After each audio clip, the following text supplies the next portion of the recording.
Bukod sa kasong kriminal, posible rin daw mapatalsik sa Far Eastern University sa Maynila ang 4 na babae nilang estudyante na nanaksak umano sa isang babaeng estudyante naman ng University of Santo Tomas. Iniimbestigahan na rin ng otoridad ang kuha ng CCTV sa naturang insidente. Balitang hatid ni Julio Segovia.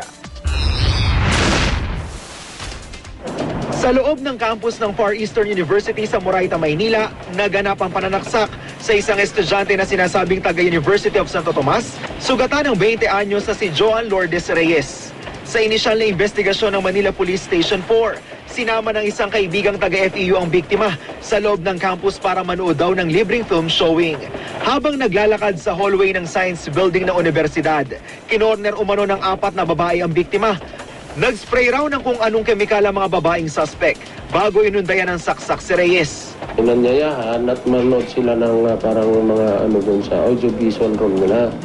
So doon po at nagkasagupa at nabigla daw siya. With no apparent reason, allegedly, siya siguro. Hindi natin malaman yung motive. Naka-confine pa rin sa Chinese General Hospital ang biktima.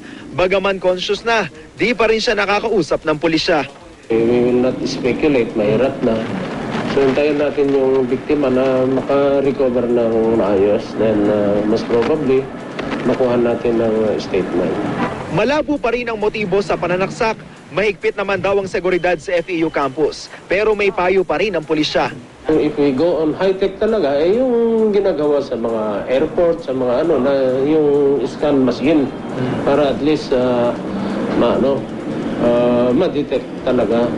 Nakuha na umano ng CCTV camera ng FEU ang insidente, pero masyado raw malayo ang kuha, kaya hindi pa nakikilala ang mga nasa likod ng pananaksak.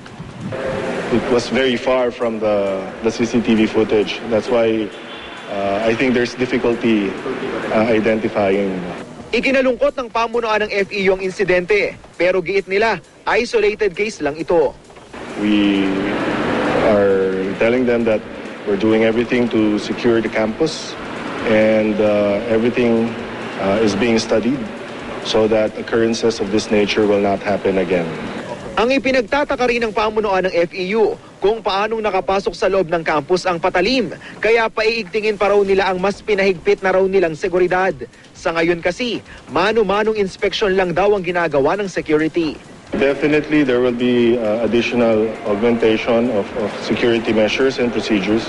Handa rin daw silang makipag-ugnayan sa pulisya para sa mas mabilis na ikalulutas ng kaso. Bukod sa criminal liability, posible ring mapatalsik sa FEU ang 4 na estudyante sakaling mapatunayang sila ang nasa likod ng tangkang pagpatay kay Reyes. Julio Segovia, GMA News.